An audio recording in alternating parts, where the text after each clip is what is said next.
Good day everyone. In this tutorial video, we want to look at how to analyze business cycle using the Hodrick prescot command.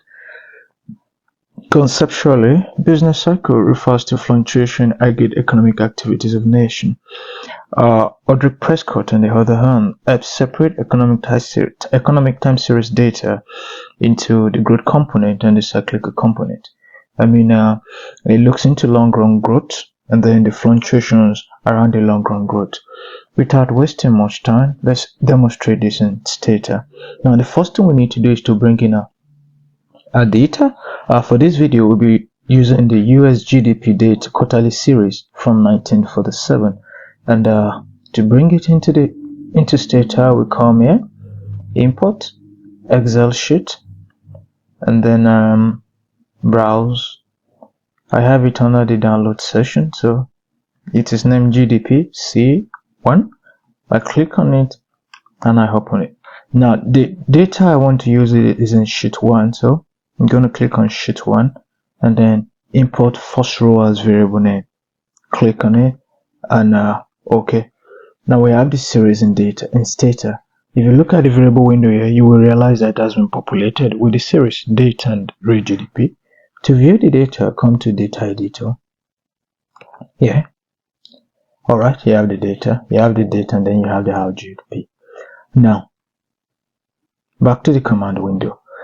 Hodrick prescot assumes a linear growth of series, so it confers on us the obligation to transform our data into log form. Alright, so the first thing we need to do is to log our series, and to do that, you type in gen or generate in full. Then the name you would like to name your new variable, your logged variable. Okay, I want to call it how GDP, then equal to log in bracket.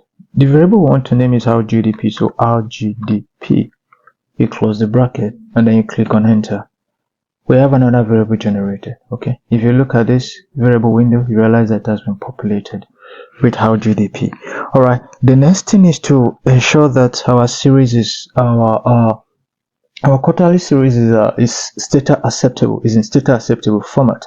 Let's come back to our data editor. As it is right now, stata does not recognize that this is a quarterly series, so we need to generate a quarterly series.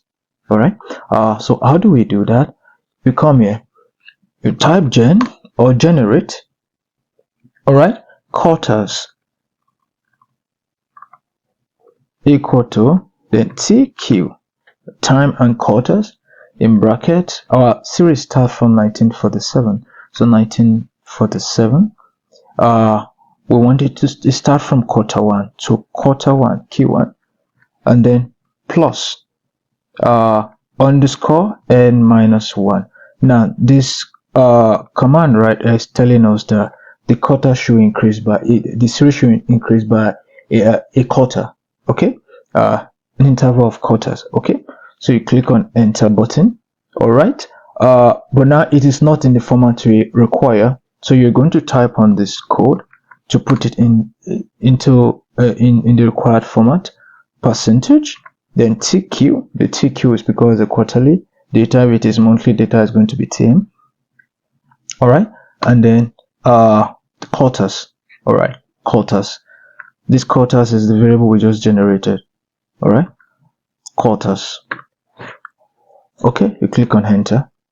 Okay, by now our series has now been transformed into stata acceptable format. Let's come to our data editor here.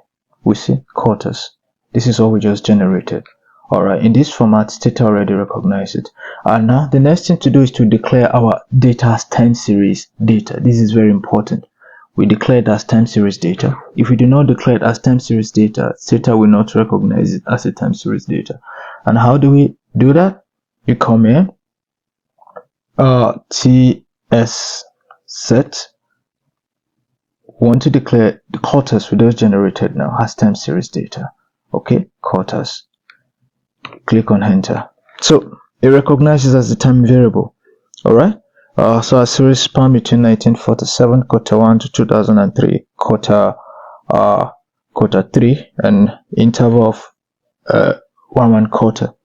All right, now we can go to Hodrick prescot. All right, so now we want to filter the variable. We want to isolate the long run growth component from the cyclical component of the series. So right now we type in this command tls filter HP, that is Hodrick prescot. All right, so to help us isolate the cyclical component of the variable from the growth component. All right, so now we give it a name. The next thing is the name we want to give the cyclical component. So I call my own hem equal to that is from the series we want to generate the series we want to isolate the short run the cyclical component. In this case it is LRGDP. Remember we generated it. All right, so we'll put comma and then you type smooth. This smooth measures the degree of volatility and it is very, very important. We call it lambda in its econometric specification. Now this lambda, it depends on the quote. How we qualify this smooth, it depends on the frequency of the data. Is it yearly data? Is it quarterly data? Is it monthly data? Usually for yearly data we use 100.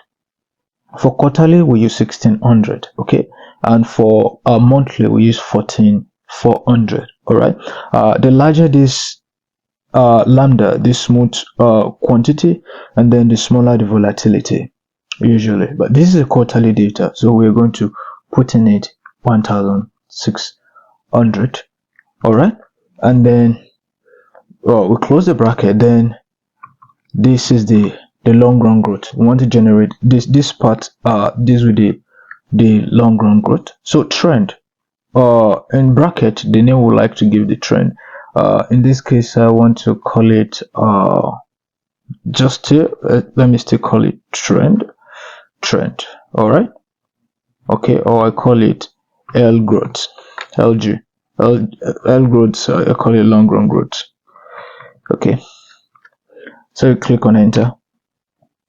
All right, so what it does here is to generate this series. Okay, it has decomposed the series into the cyclical form. Look at the variable in there. You see, cyclical form and then the growth form. This is the cyclical component and then this is the trend component.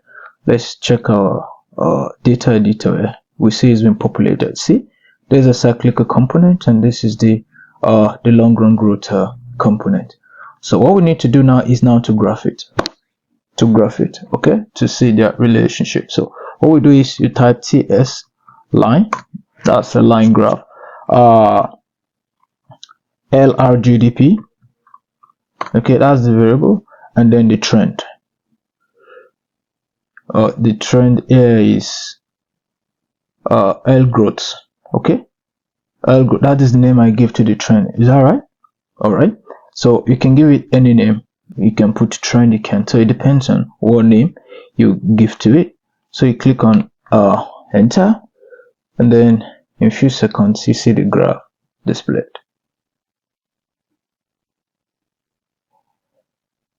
All right, so you see this is the long run trend. You see LRGD trend component. Okay, that's the trend component, and this short run, these are the short run fluctuations around the trend. All right, we have a moment of contraction and expansion, okay, along the short run trend. All right, so that is there. So right now we want to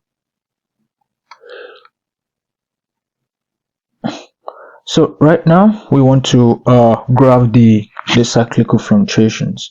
All right, so that will be ts line and then the cyclical component M. All right, that's the name I gave to it. You click on enter and then you see the cyclical component. This shows the fluctuation, short run fluctuations in the GDP. All right, it shows moment of expansion and contractions. Okay, period like this, it shows period of contractions. These are recessionary period. Okay, period of economic recessions, and this period are usually associated with period of economic shocks. All right, The most recent one here can be likened to the COVID-19 era.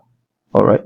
Okay. So within this period, we experienced shock in the GDP in the US economy, the period of economic recession. So any point below the is there the origin here? This period represent period of economic recession, and period above the line represent period of economic growth. Okay.